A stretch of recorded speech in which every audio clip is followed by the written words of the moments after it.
Front during World War I and among the last to leave, but few people know much about the New Zealand Tunnelling Company and the secret work they did in France. Well, now historians are hoping that will change. Emma Branham went to Waihi, a town where many of the men would have come from, to find out more.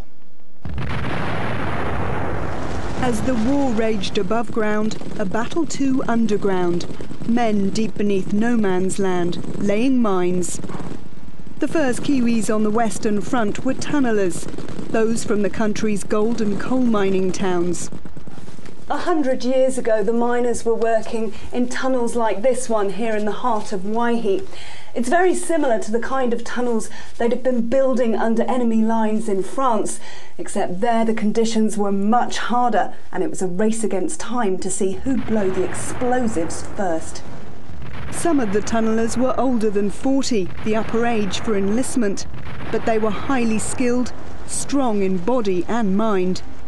What they weren't very good at was following military orders and discipline, and there's the wonderful story about an English officer who complained about the New Zealanders and their lack of ability to salute. And he went to the New Zealanders and said he demanded a salute, and the Kiwis said, well, do you want us to salute or do you want us to dig?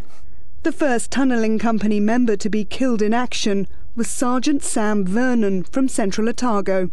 They weren't living underground, so what they were doing was they were trudging back to their billets, which would be back from the front line, and during that time they'd be shot at and shelled as they were going backwards and forwards. So it may sound as if it was a non-combatant role, but in actual fact it was a very active part of the war effort.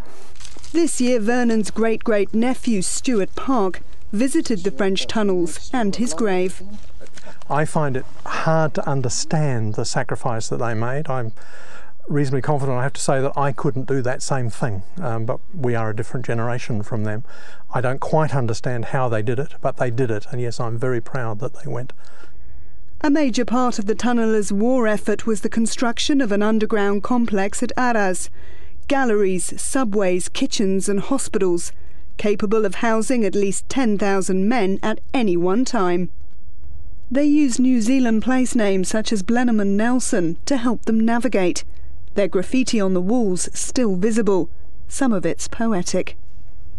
If in this place you are detained, don't look around you all in vain, but cast your net and you shall find in every cloud silver lined. Rainer Davies travelled to France to deliver a karakia for the tunnellers and the men from the Pioneers Battalion who served with them. I was there as a support that their spirits could maybe return home. The underground system proved vital to the Allies during the German offensive, but the tunnellers' return home was a relatively quiet affair. So of course when the men came back in 1919, people were looking forward rather than back. They didn't want to remember the war, they wanted to look forward to what the country had to offer rather than what had happened in the past.